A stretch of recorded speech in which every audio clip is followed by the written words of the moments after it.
નમસ્કાર મિત્રો, Gujarat market YouTube ચેનલમાં તમારું સ્વાગત છે। મિત્રો, આજના આ વિડીયોમાં આપણે રાજકોટ માર્કેટ યાર્ડના ભાવ શું રહ્યા છે તેના વિશે વાત કરીશું। પણ તે પહેલાં મિત્રો, જો તમે દરરોજના રાજકોટ માર્કેટ યાર્ડના ભાવ જાણવા માંગતા હોય તો નીચે આપેલા લાલ કલરના સબસ્ક્રાઇબ બટનને દબાવીને સબસ્ક્રાઇબ કરી લો અને પાછળ રહેલા બેલને પ્રેસ કરી લો, જેથી રાજકોટ માર્કેટ યાર્ડના ભાવનો મેસેજ તમને મળતો રહે।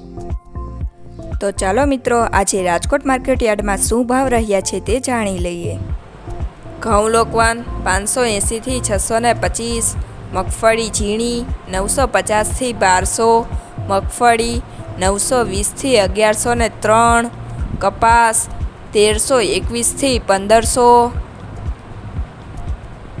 મરચા સૂકા 800 થી 2350, તલ કાળા 3600 થી 5290, તલ સફેદ 1800 થી 2060, ઘઉં ટુકડા 600 થી 665, જીરું 3400 થી 3825, રાયડો 890 થી 1070, એડા 1125 થી 1236, ચણા 950 થી 1150,